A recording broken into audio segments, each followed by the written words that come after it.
On this episode of the Rudebuoyz, the extreme ideas of the left and the right spectrum in politics today, destructive or not.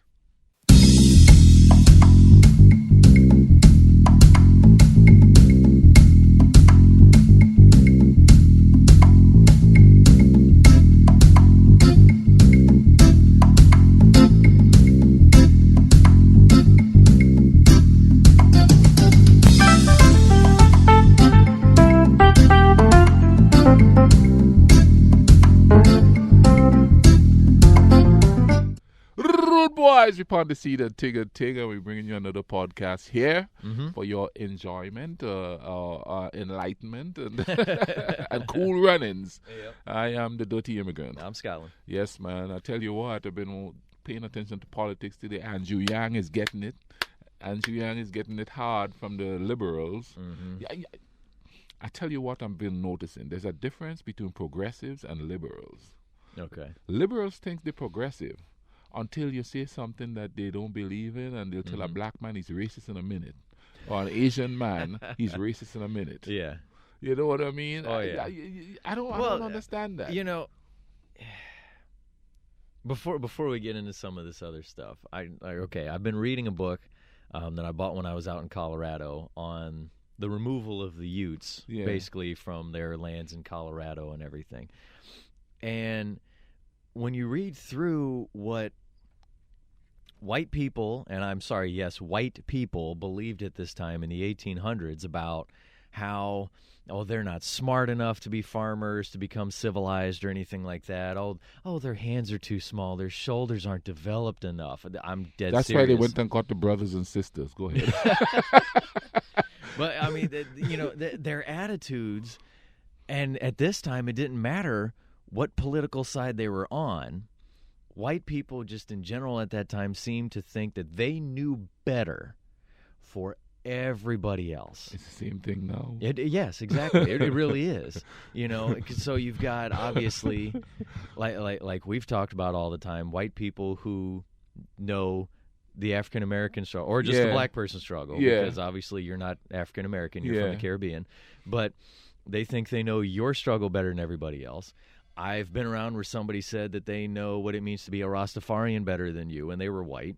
Didn't somebody try to tell you what it was like to be in Grenada during the revolution? Oh, yeah, they do that all the time. Yeah, and they weren't there. Yeah. But they read the books. Oh, yeah. But you were there, but they know it better than you. Oh, yeah. Yeah, it's, and look, I've read a lot of books about, all the stuff that was done to Native Americans, whether it was on the East Coast, in the plains, on the West Coast, whatever it is. But I'm not going to try and say that I know better than somebody who's living on a reservation, who is still going through whatever. Even if you just visited. Oh, yeah. Yeah, I'm not going to sit here and be like, no, I know, I read the books, I know all about this. But honestly, if I got to go there and talk to somebody, I would say, okay, you know what, I read the books, but I want to hear it from you. Yeah. I want to hear what you lived it. Yes, I want to know the things that you're still going through, the stories that got passed down about the things that are in these books. Yeah, and if they're old enough, you tell me what the vibe is. Yeah, exactly. But again, it's conservatives do the same thing too. I'm a white person, in case you can't tell just from the sound of my voice. I'm a white person, okay? And I keep seeing white people who think that they know better about somebody's struggle than the people who are actually going through it. Yeah. And the thing about it is, too, white liberals like to tell us minorities how we did struggle. White conservative like to tell us how it is. Oh, yeah. Well, like, I've had people argue with me, Venezuela is socialist. No, there's a difference between socialism and dictatorship. Well, I know. I'm from that region. I'm telling you, I've been there. Yeah. I saw you put up a post one day, too, where you said you're amazed at how many people have grown up capitalist and in a democracy, but yet they know exactly what it means to be a socialist. And they never lived in one. Yeah. And they've never, I could understand if they study it to a certain degree, you know what I mean? But these are people who haven't even studied the stuff. Yeah. They just listen to I hate to say propaganda, but how should I put it? The catchphrases they hear on television about it. I actually have a pretty good example with that. It's something I just saw this morning. Sports side, but it can still go to show how easily somebody can believe you if you sound smart enough and at least maybe passionate enough look about it. Smart enough too. That too. Because some people don't sound smart enough, but they look smart enough. That is true. But anyway, so this morning on Golic and Wingo, they were talking about there's a player for the Chargers who pulled a hamstring. Well, Mike Golic, Sr., thought that it was Melvin Gordon, the running back, who just came back from his holdout, and he, and you always end up having athletes who, after they end a long holdout, always end up with some kind of injury like that, pulled hamstring, something that then keeps them out for a couple more games, and it's because they haven't, really been able to practice the game action, blah, blah, blah, whatever. So he's just going off about, oh, my goodness, what a shocker. Melvin Gordon pulling a hamstring. They shouldn't have been playing him. He just got back from the holdout. Come on, folks, are we really surprised about this?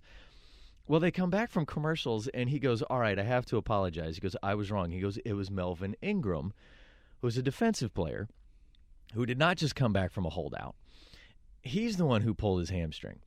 And he goes, I really thought it was Melvin Gordon. And meanwhile, Trey Wingo and Golic Jr., who knew that it was Melvin Ingram, are going, they're starting to doubt themselves on whether or not it was Melvin Ingram because of how passionate Golic Sr. was in talking about how they shouldn't have been playing Melvin Gordon. And are they surprised that he got hurt? And I mean, Trey Wingo's even going, I'm sitting here thinking, wait a minute. Did I read that right? But I thought it was Melvin Ingram, but maybe it was Melvin Gordon. Maybe I read that wrong. And it was because Golic was able to get so fired up about it and so passionate about it that they believed something that was essentially wrong. Yeah. Now, granted, he came back and apologized. He goes, I was wrong. He didn't double down. Yeah. Yeah. He goes, I was wrong. I got the wrong Melvin. And joking about it, though, he's like, yeah, but yet nobody here, all these people in the studio, nobody corrected me. They just let me go with it. And they go, well, you were so passionate about it. We thought we were wrong. It was reason to retons. Yeah. And so, I mean, and that's kind of what happens. You get somebody who gets so fired up and so passionate, and they might have a couple of facts here and there to semi-support their opinion. And so they say this. And if you just go look it up, you'll find out it's wrong. And I'm not just talking about the one who's in the White House right now. I'm talking about all of them. Polytricksters. Yes, polytricksters. They all say it, both sides. And if you just went and look it up, you could go, boy, they're feeding us a whole lot of baloney. I've noticed a lot But these they'll days. believe it because I'm sitting here pounding my fist about it and preaching the fire and brimstone. And it's gotten so bad that a politician would say something, and then later they ask him about it. He said, I did not say that. Yeah. I did not say that. And he's just like, bam, bam, he did not say that. And people would go, no, they're lying on him. Yeah. God, they're lying on him. Oh, yeah, look at that. They're trying to set him up. He just said it. Yeah. And even though they can go, well, here's the video or the audio evidence, you took that out of context. Yeah, and listen, I'm not here nor there on sides with this, but I watch a lot of news stuff. I watch Fox, I watch them all. Mm-hmm. There was a guy on there saying, this is not what the report on the call says. This is not what it says. The journalist sat there and read it verbatim to him. This is what it says. No, that's not what it says. He said, I'm reading it to you, dude. Yeah. Oh, yeah. You sitting there going, no. And he's like adamant and just confident that that's not what it said. And it says it verbatim. Mm-hmm. And you know what that ends up doing, though, is the people who, the people who are on the side of, obviously, the journalist reading it verbatim are going to sit there and go, my God, how stupid is that side? Yeah. And then meanwhile, the people who are on the side of the person who's going, no, that's wrong. They that's not what it says. Yeah. That's a gotcha question. Oh, yeah, you're setting him up. Look at how evil that side is. Yeah. They're trying to make us all look like fools. And like, you kind of are, especially since, you know what I mean? And it doesn't matter if it's Democrat or Republican. If they, like Joe Biden and them did some crooked stuff. Yeah. Surprise. Mm-hmm. Why are you also surprised that they're doing crooked stuff? Yeah. You think they're going there to take care of you? Oh, yeah. He's taking care of his boy. Uh-huh. He ain't going there to take care of no common man. No. When are you guys going to learn they're not in there to take care of you? Yeah. Nope, none of them. No. None of them. You understand? With they the exception of a couple. They will say that when it comes time to get elected. Yeah. They will say, I am here for you. I am working for you. Yeah. I love the common person. I love you all. You are all my constituents. You are all, Along with, I'm a good Christian. I'm a good married man. Yeah. Even though people know they cheat. Oh, yeah. Oh, yeah. You know what I mean? And and then that's where you end up somebody coming out later going, I know he's not a good married man because we were sleeping together for 6 months. She lying. Yeah. She only said it because he's not president. Why did she say it before? She did. You weren't listening. Exactly. Now that he's gotten to this point, now you're listening. Now you're listening. And it's making you angry because you didn't listen before. But, and it can be kind of the same thing with, and the situation with Antonio Brown. Yeah. Why are they saying it now? Well, maybe now because of all the stupid stuff he's done, somebody might believe them instead of them going, come on, man, that's Antonio Brown. And he wouldn't have done go that. back to the thing that we want to talk about. I wanted to mention Andrew Yang. It's kind of like the situation he's in, but the side note of it is, okay, here's the deal. There's a comedian, don't know his name, don't care, that Saturday Night Live hired, and they found some tweets where he bashed Asian Americans. Well, hang on. You did explain like what you said to me before. They hired him because he's conservative. Yeah, he's a conservative. So they're trying to show that they are bipartisan. They're open. Just like NBC and all of them do. Crap. You know what I mean? That's just like NBC and all of them do. Pretend to be down the middle. Yeah, you know exactly. what I mean? Yeah, but they hired this guy that's a conservative comedian supposedly, and he just bashed Asian Americans. Okay, now Andrew Yang is running for president. I don't know how many of y'all know him. He's kind of rising in the polls right now. And he came out and he said, I don't see why they fired him. And all the non-Asians... because he said free speech. Yeah. You know because he's like, look, it's free speech, whatever. And all the non-Asians, which is... white people. Yeah, they are going off on him. Yeah. Because, black people are like, man, that's their business. Don't get involved, Al Sharpton. They're probably sitting there going, oh, the white liberals are going to be off of us for a minute. Thank you. Yeah, you know what I mean? That, you're going to get a what you call it? A reprieve for a little bit? From the Mocha Lib. Such good stuff. But, so they're going off on that. And what was it? It's kind of like, okay, this is something this guy said in the past. And now it come to light. Yeah. And it come to light, I don't think because he got popular, it came to light because of what Saturday Night Live was trying to do, make it seem all down the middle. Yeah. Now, how you could be down the middle when you have somebody so far out there saying really awful stuff? Yeah. Yeah, you get some real conservatives. For either side. Yeah. Get some real conservatives. Yeah. Don't get these people who claim to be conservatives and then they're so far right that they're actually racist. Again, there's a difference between conservatives and liberals. Yeah. And the far right and the far left. Yeah. And they want to say that they're conservative, they want to say that they're liberal, but come on, folks. And those like far left liberals are just as racist as those far right liberals. I'm sorry. That's why I've got called a racist by some of them far right liberals. Far left liberals. Far right too. Because we were talking about earlier when that situation happened here where we live in Huntington, West Virginia, where that young lady falsely accused the Egyptian guy. Of what? Kidnapping? Yeah, what trying to kidnap her kid. Trying to kidnap her kid, You know what I mean? And everybody was like, prosecute her! And you could make see an example out of her. You could see the the verb, what's the word I'm looking for? But you could see the pitchforks and the torches coming down on this girl. You know what I mean? Yeah, here comes the mob. And I got on my Facebook page, and I have both conservatives and liberals on there.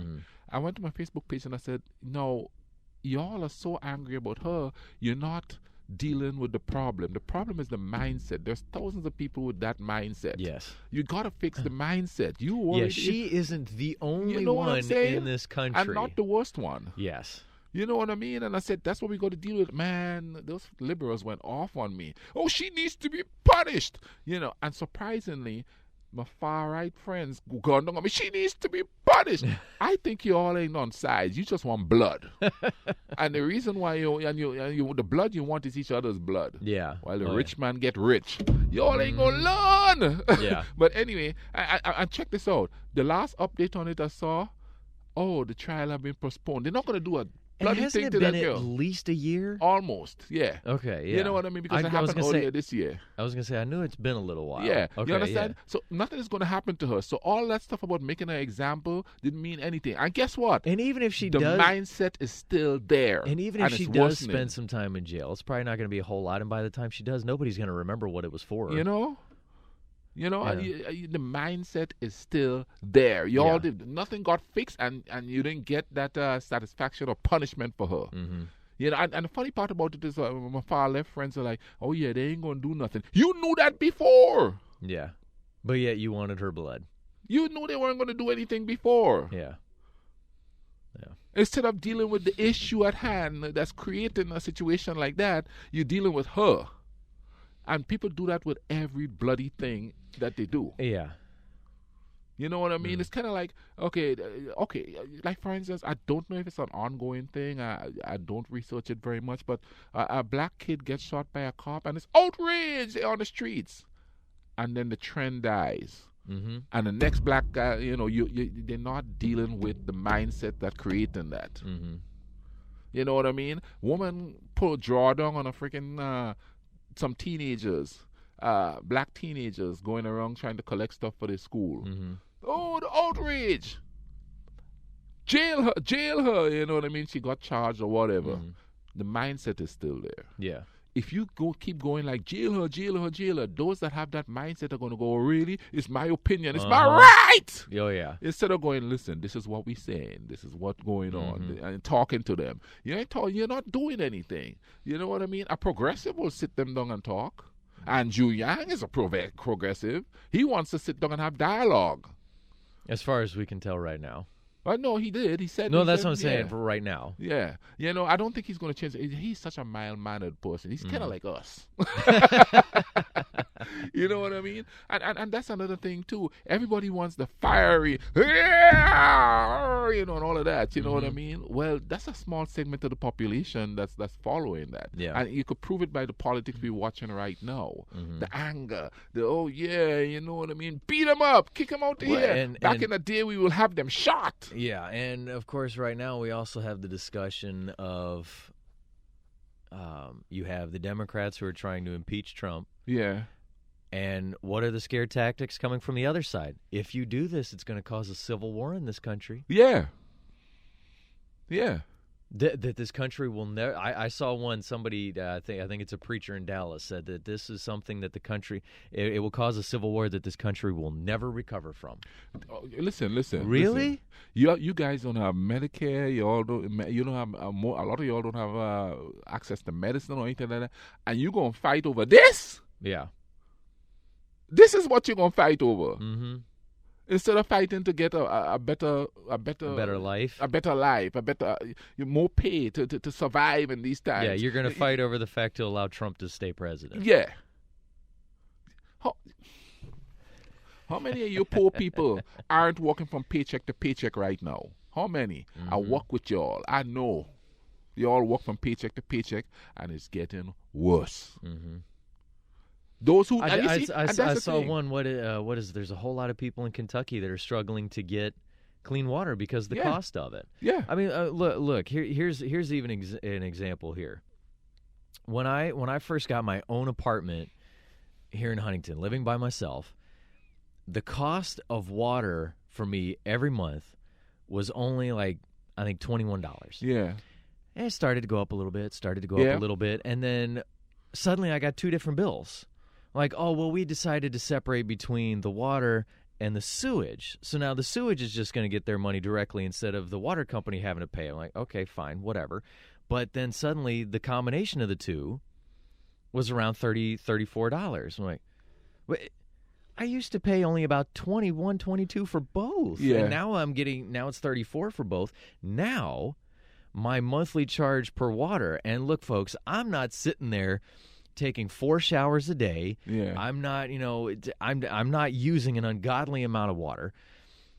I'm getting charged almost $34 a month for the water and over $21 a month for the sewage. Yep. So what used to cost me only $21 or $22 for both a month is now costing me $54, $55 Yeah. a month. And the wages ain't going up. No. And the wages ain't going up. And most companies now, when I first started working here, everybody had full-time hours. Everybody. Now, most people or at least pretty darn close. Well, yeah. Yeah. You know, now most people getting 20 hours a week, and the wages ain't going up. Yeah. And you poor people, you poor people are like, how are they going to pay $15 an hour? How you going to live, you moron? How you going to live? You're fighting against the very thing that's going to make you at least competitive to live. I got another example for you. Remember when there was a certain falling out between me and a certain professor over here? Because I would not stay here over the summer and work at the campus radio station. Now, this is back when minimum wage, I think, was $5.15 an hour. You know, and I told him, I said, you know, for me to, I'm like, look, my family isn't loaded. For me to come back here and not have to worry about constantly borrowing money from my parents, I have to go home and get a job that's going to pay me hopefully $10 a week, $10 an hour or more. I've been reading those old books, talking about stuff in the 1800s too much. But, I need to go try and hopefully find something that can pay me $10 an hour and give me 40 hours and give me overtime and all that stuff so I can come back here and be okay. He was going to give me, he was like, well, we pay $5.15 an hour for 20 hours a week. What the heck is that going to do for me? Yeah. I just told you, I can't make it on that. And plus, at the time, I was living in the dorms. Where am I going to go live? What am I going to go pay for? Yeah. On $5.15 an hour for 20 hours a week. That doesn't help. Okay, now minimum wage is up to $7-something. Okay, all right. Let's say I'm getting $7.50 an hour for 20 hours a week. What is that going to do? Everything else went up. Yeah, I mean, what really is that going to do for me? If I have to drive to work, well, now I'm also paying almost $3 a gallon for gas. Yeah. Even if I have a car that gets really good gas mileage, depending on how far I've got to keep driving to work. Yeah. I'm obviously burning through that pretty quickly. I've said this before, and some people might dispute this with me. Minimum wage is the minimum they could pay you as far as they could pay you more, but they're going to pay you the minimum so that they could make better profits. Another example with that as far as going for the minimum. If I hate to pull student athletes out on this one, but if you're a student athlete and you find out, man, all I have to do is keep my GPA above a 2.0 and I can still play. Well, why am I going to stress myself over trying to get A's and stuff, man? Just let me get by. Let me get my 2.0 and I'm going to keep playing. Because the NCAA says, hey, 2.0, you can keep going. Cool. That's a low bar right there. Again, but hey, low bar on the pay too. Yeah. Hey, I don't need to get anything better than a 2.0 and I can stay eligible and keep playing. Again, why am I going to stress myself out to get these A's and B's to I'm still going to be able to graduate with a 2.0. Yeah. And same thing. Well, yeah, we really could pay you $15 an hour, but the government says I only have to give you $7.50. I don't know what it is right now. Yeah. I'm just going to say $7.50 because I think it's still in the $7 to $8 range. I could be wrong on that, but at least when it was, we could give you $10, $12 an hour, but they say I only have to give you $7.50, so here's $7.50. Exactly. And they're going to keep, and nobody's telling me I got to give you 40 hours a week either. And a lot of companies are doing stuff like that. Bump somebody. And you remember all these years I've been saying that we only here fighting for the scraps? Mm-hmm. Literally, bruh. Oh, yeah. Oh, yeah. Literally fighting for the scrap. Yeah. We are terrorizing each other to get the freaking scraps. And we're going to fight over the rights for a billionaire to stay president. Yeah. Because we don't want abortion. We don't want transgenders to have rights. And we want that wall. Yeah. We want that wall across the border. A lot of people did the same thing with Obama, too. Oh, yeah. We want him in there because he's black. Yeah. I wish you all could have just seen the look on his face when he did it when he said it that way. What did Janet Jackson say? What have you done for me lately? Well, and what was it, too? When Hillary was running. Yeah. She needs to be president because she's a woman. I'm sorry, that shouldn't automatically get you elected. Because if you are doing things wrong, I don't care who you are. I guess they figured there wouldn't be any soiled dresses in the White House. wait a minute. Ooh. Moving on, because we just grossed everybody out, including me. Okay, so I found this. I hate to really call it an article because it's not really an article either. This is obviously an opinion. I will say this is an opinion piece written by somebody.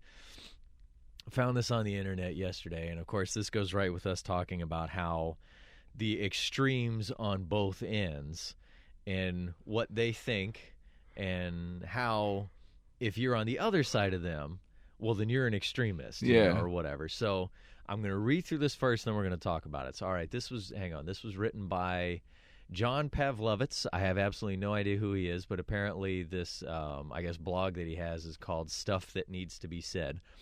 And the title of it is, I'm not the radical left, I'm the humane middle. And I love the photo. It's this woman sitting on a street just right on the double yellow line, basically showing, I'm right here in the middle. All right. Okay, so it starts off. Apparently, I've been radicalized and I wasn't aware. Certain people call me the, quote, radical left all the time. I never considered myself radical before. I just thought I was normal, ordinary, usual.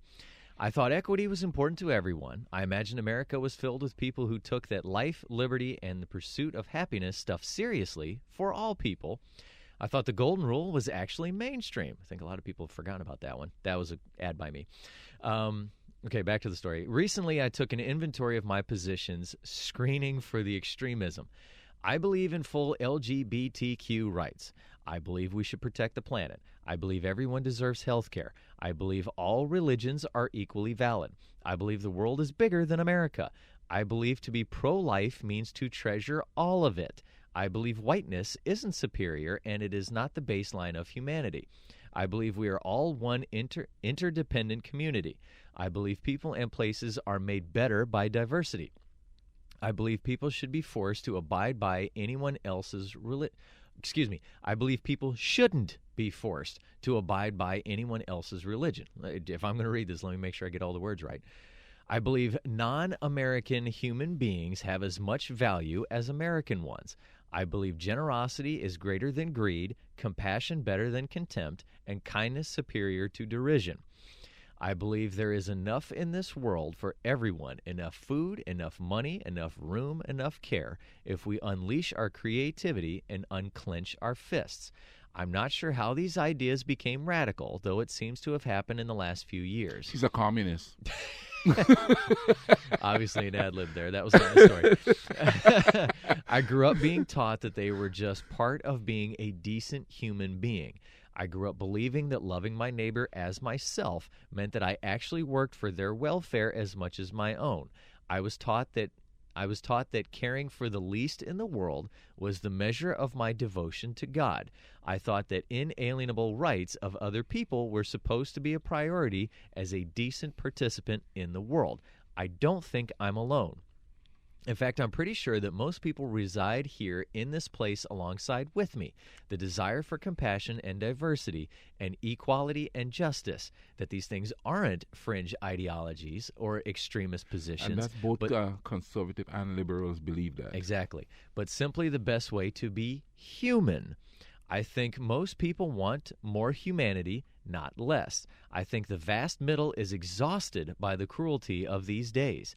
That these aspirations seem radical to some people is probably an alarm that they've moved so far into the extremes of their fortified ideological bunkers and been so poisoned by the propaganda that normal now seems excessive, that equality now seems oppressive, that goodness feels reckless. Maybe the problem is these people are so filled with the fear for those who are different, so conditioned to be at war with the world, so indoctrinated into a white nationalistic religion of malice that they've lost sight of what being a human being looks like anymore. I am pretty sure that I don't represent the, quote, radical left, but the vast, disparate, compassionate, humane middle, people who are not threatened by someone else's presence, who do not see someone else's gain as their loss, who do not worship a Caucasian American God. I suppose humanity feels radical to inhumane people. In that case, I'll gladly be here in my extremism. Thank you. Yes. Sister. And it's a woman that says that? No, that's it's a dude. John. Oh. This is just the photo. Oh. Yeah.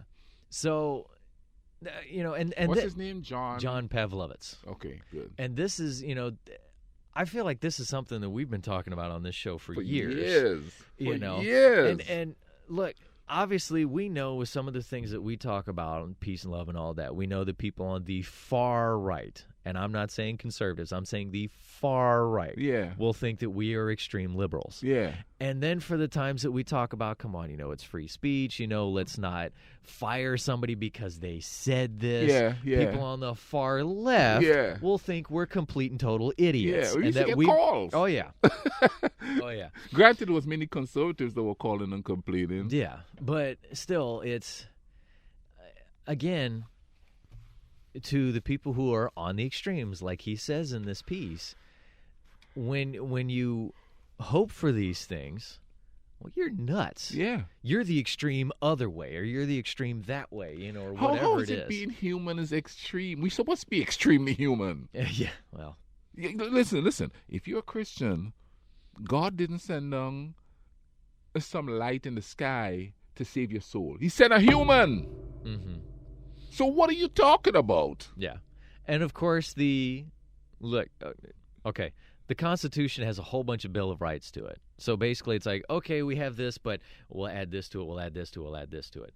The law of, or at least the teachings of, love one another as I have loved you, so love your neighbor as you love yourself, doesn't say love your neighbor as you love yourself, unless if you're white and they're black or they're Jewish or they're Muslim or they're Asian or they're whatever. It doesn't have addendums to it. There's no little clauses underneath. There's none of that fine print that if you get out a magnifying glass, you go, oh, well, I don't have to love them because they look different than me. Yeah, it's probably written in Aramaic, so they don't understand. That's probably what it is. That was the one section they couldn't quite translate. Yeah. And every once in a while, somebody goes, "No, that's what that says." Yeah, you know what I mean. I know what it says. You communist. Yeah. Dude, that's like a. I hate to use. I want to say a trigger word because everybody's saying trigger now. Yeah. But it's a word that goes back to our love of violence. Yeah. Trigger. What is a trigger? Part of a gun. You know what I mean? Yeah. Plow and you're gone. Exactly. But there's certain words that said that gets people just really going crazy. Mm-hmm. You know all you have to do is say that one random bunch of letters that I said in there, LGBTQ, and you can set people on fire, basically. Dude, you say I'm being human, and I would set some people on fire. Yeah. Yeah, because you say you're human, that means you're weak, which is funny because the same people, when you say you're human, they call you a pansy and all of that. Mm-hmm. But those are the same people who call other people savages. Yep. You're less than human. You know what I mean? Like I said, I'm reading in this book right now. Violent savage. Oh yeah. You know what I mean? Those that are thinking the most violently are the ones who call other people violent savages. Mm-hmm. And of course, those lefties and they're the ones talking about peace and love, and they're like, hang her. Yeah. Oh yeah. Do you know how many?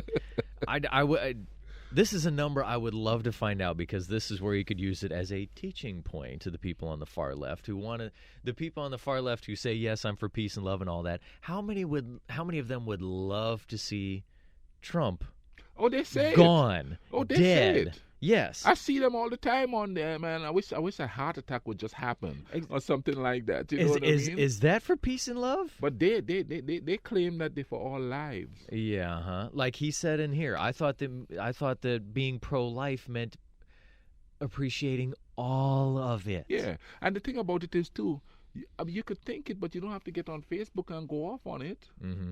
You know, and I'm not saying that certain people do certain things to you and you go, man, I want that person dead. Or something like that. Mm-hmm. But you really don't. All you're doing is something just like the other side. Yeah. Mm-hmm. That's all you're doing. Yep. But it's just a different target. Yeah. You know better. It's kind of like I see a lot of people on Facebook, when somebody commit a crime, they should just chop him up and do all of that. How is that better than you? Than the guy who chop up the other guy? How is that better? Exactly. Which part of the Bible say, yes, let's do that? And which one of you is the savage? And I say that, you like, love, and then the next day the same people who put like is the same people on there talking about ripping the head off and stuff because they do this. Look, I don't like Trump, but I don't necessarily want to see him dead. Are you kidding me? I mean, I could honestly say that I don't want to see him in office anymore, but I'm not saying, yes, please, dear God, give him a heart attack. Come on. That's where we are, though, man. We have lost humanity. We really have. A lot of people have lost their humanity. Oh, big time. And, I do kind of believe, like what this guy is saying, that most of the people in this world are right down the middle. Oh, yeah.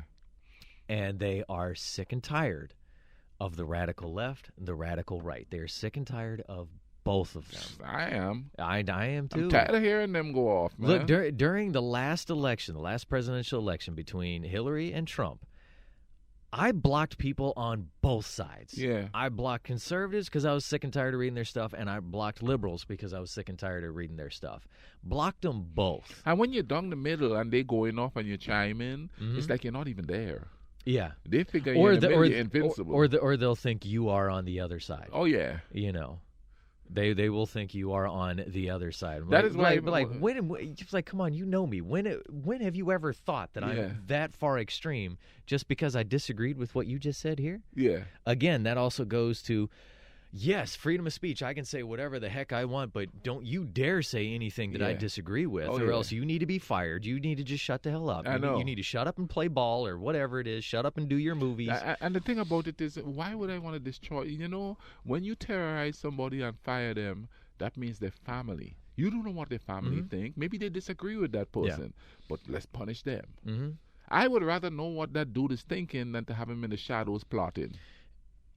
History is probably riddled with people who something bad happened to them when they were younger. Well, first of all, obviously we have loads of criminals who are in jail or whatever who something bad happened to them when they were younger and then took it out when they got older. Yeah.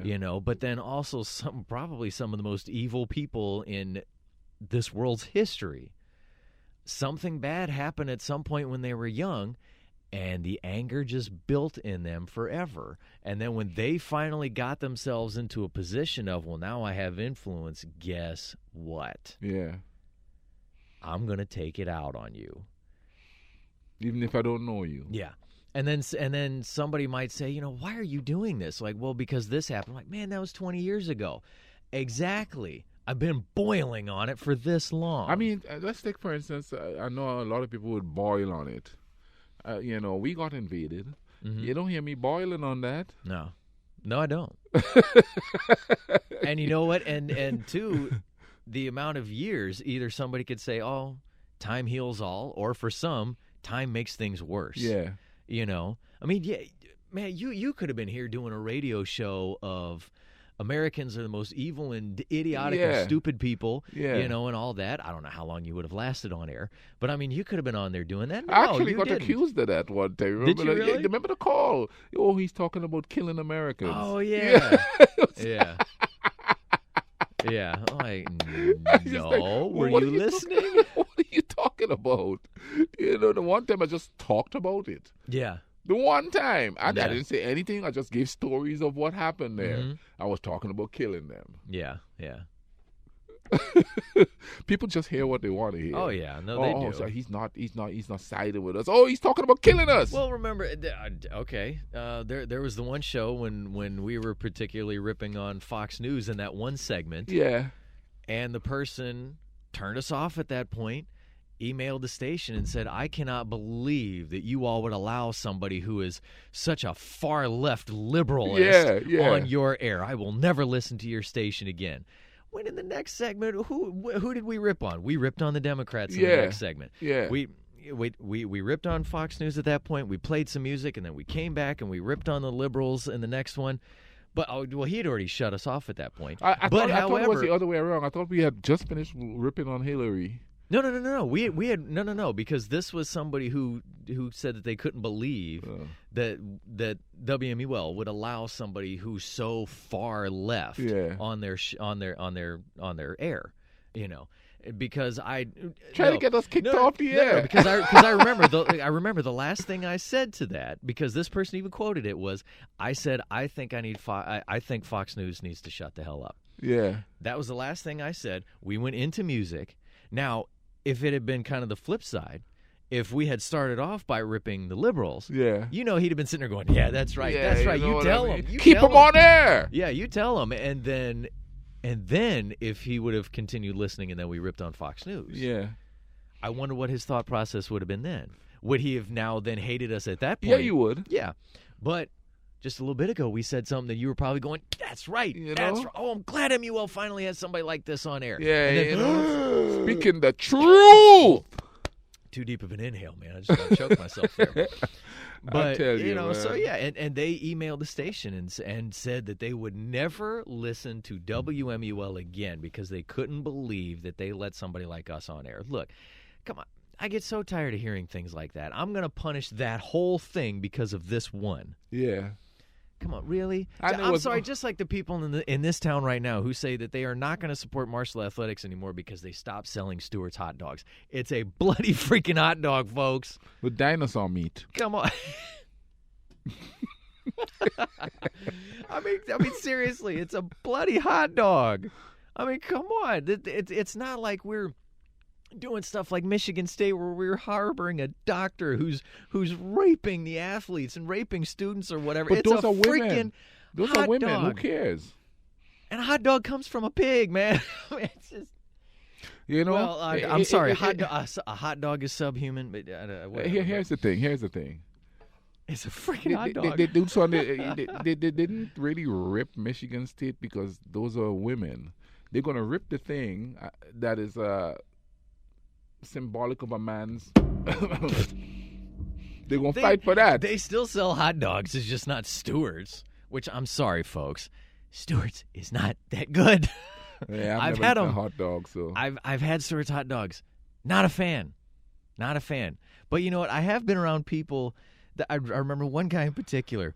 He sat there and he went, "Oh, the first time I ever had a Stewart's hot dog, man, I thought it was about to be like the movies or something where like the ripples were about to come down and I was about to hit the Wayback Machine with him and we were going to be sitting there with him as a kid with his dad and eating that Stewart's hot dog and going, oh my goodness, oh my goodness, this is so good. He likes it, Mikey. Yeah, Mikey, he likes it. Yeah, I'm sitting here looking at him just getting absolutely amazed. Now, look, maybe for me, as far as this goes, maybe it's because I haven't found anything from a restaurant that makes me go, oh my God. When I go back to my hometown, there's no restaurant there that's like, oh, I'm here, I have to go back. The only thing really that I say with that is the farmers markets. Man, give me those fresh apples. Give me those peaches in the summer, man. I want the fresh apple butter, those apple cider donuts. Yeah. Oh man. Yeah. But you know what? If I was going to Shenandoah University games and they suddenly decided that they were going to stop selling the apple cider donuts, man, I'm not going to stop going to games just because they stopped selling those donuts. Like, well, okay, now I just got to go to Marker Miller and get them. Yeah. And no, nobody's paying me to say that. But you see, people make everything political anymore. So I will say this. Somebody asked me one time when I said something about this. They go, they try to say something about, something about with food that would get me, what place selling food would get you so fired up you couldn't go anymore. And I said, look, unless you can find a stadium that is selling my grandfather's lasagna and my great-grandmother's pasta visual, and you said we are not selling that anymore, guess what? Until you can find that, no, I'm sorry. But anyway, but again, the far left, the far right, man. So clearly, we're not the only people in the middle who are sick and tired of this. Thank you, brother. John Pavlovitz. You know what I mean? He's tired of it too. Yeah, and a lot of people are. Yeah. And it's funny because you know what? And I talk to a lot of conservatives and I talk to a lot of liberals, and they think the same way too. Mm-hmm. And I'm sitting there going, then why are you out here doing all the politicking? You know what I mean? It's like, dude, my I got people on my Facebook page. This buddy of mine, he's a lawyer, and he'd put stuff up there, and to watch those lawyers go at each other, you know what I mean? You know, you think you're the king of the law, and they go after each other. It's just hilarious, but and for me, I've got a lot of sports fans, I guess you should say on mine, and to watch them go at each other. Okay, here's a fun one with that. I got to say this real quick. Okay, so our last home football game was a Facebook Live broadcast by CBS. And when Marshall started to get beat pretty badly, I thought, I'm kind of interested to see what the comments are going to be. Because obviously if this is on Facebook, they're going to allow comments. So I pulled that up. And, oh, my goodness, everything was fire Doc. Get rid of your quarterback. Fire the offensive coordinator. One bad game, and suddenly we need to blow up the entire ship and start all over again. But then, so apparently, I guess, one of the broadcasters said something about, they were talking about the Ohio University, Bobcats, who we had just played, and we beat them. And he said, well, I guess he said, because I wasn't listening to them, I guess he talked about how Ohio is favored to win the MAC. Somebody commented, wait a minute, he just said Ohio is favored to win the MAC. I thought they were in the Big Ten. That's Ohio State. Now, Cody, a guy I work with, he went to Ohio University, and he said, now look, he said there are people in Ohio who think that when you talk about Ohio, it is just Ohio State. And even at one point, Ohio State did try to sue Ohio University over the use of the word Ohio. Really? Wait, really? So, but then him saying this, somebody finally got on and said, he's talking about Ohio University, who is in the MAC. Ohio State is in the Big Ten. So then the person who had the original comment said, well, who's Ohio State? That set off an Ohio State fan. I mean, set them off. They go, they're only the greatest bleeping team in the country. And yes, I'm saying bleeping because they used another word. I know this is a podcast, but I'm still not going to cuss. And, I mean, this person just went off on them. And then the other person finally came back and was like, I'm sorry, I've never heard of this school. And the other person went off again. It was hysterical. Like I'm like, man, bypass all these other comments. I just want to see these two going at it because this is ridiculous. Same thing with the other sides of the political, the political spectrum. Yeah. If you say this, oh my God, you are a moron. Oh yeah. And then the fight starts.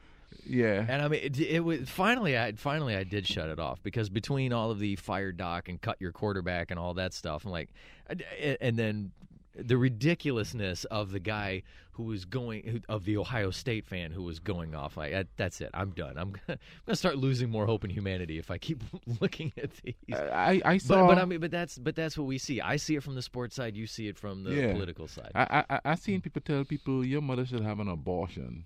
Oh yeah, yeah. I've seen that a lot, and I've seen that from the sports side, saying say okay, if a certain athlete quote lost a game, like, man, I hope somebody kills your family. What? Here's the thing: the person who is saying that that person's mother should have an abortion should have had an abortion. Yeah, that person is anti-abortion. There you go. Who's the savage? You understand what I mean? Oh, man. I tell you what, dude. I don't know. But I'm telling you, I've noticed it's a small percentage of people that are doing that. But unfortunately, it looks like a large percentage because they're the ones screaming the loudest. Yeah, yes, that's what we always see, unfortunately. People like us, we write intelligent op-eds like that. Yeah. Intelligent, you know what I mean? Or unfortunately, we just get so sick and tired of seeing that stuff that we just stop. Yeah. Because we're sick and tired of people attacking us, and calling us names for a human thought. And we get it from the left, we get it from the right, and we get it from the apathetic. Mm-hmm.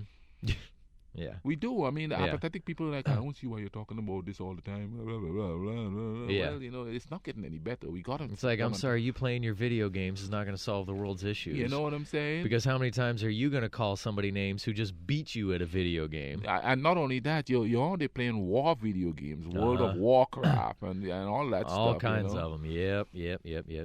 But you know what, man? We better end this here. You know what I mean? Because, you know, I hope you guys tune in, and, you know, like we said, we're on everything. Yeah, thanks for tuning in. Yeah, thank you for tuning in. I wish, again, I'd like to be able to say the next time we will have our radio show where we also play music. But I have to look at the schedule again because there's a couple of dates where if it doesn't, okay, we've got an early kickoff for football, like 2:30. Yeah. So I might be able to make it. You know, it's one of those things where it could be tight. You know, I might be able to make it, I might not, so I don't want to promise that we'll be on, and then next thing I know, I'm still over at football working, and it's after 8 o'clock, and then we don't get to have a show. But when we are on, Saturday nights, 8 to 11 p.m., obviously if you are here in the Huntington Tri-State area, 88.1 WMUL FM, or online, www.marshall.edu/WMUL, should be on Stream 1. You'll get to hear us talk. You'll get to hear the music that we like to play along to a lot of times help with what we're talking about. So, and I used to say revolutionary music, but it's not so much revolutionary, but human music. Well, apparently, according to some people, it's revolutionary. Oh yeah, you know what I mean? Because we're not agreeing with their side. Is that their communist music? You know. Is that their fascist music? Yeah. On the other side saying that. And you know what's funny, too? Okay, you talk peace and love, and they want to call you a communist or a fascist or a socialist, but then some of the most violent countries that we've seen, they want to call them communists and fascists and socialists. I was like, wait a minute. You can't have it both ways. You can't be peace and love and be a communist and also want to just slaughter everybody and be a communist. You know, like, come on. But this is the Dirty Immigrant. This is Scotland. We going to get out of here. Remember, don't let the system get you down. It's the Rudebuoyz. We're out.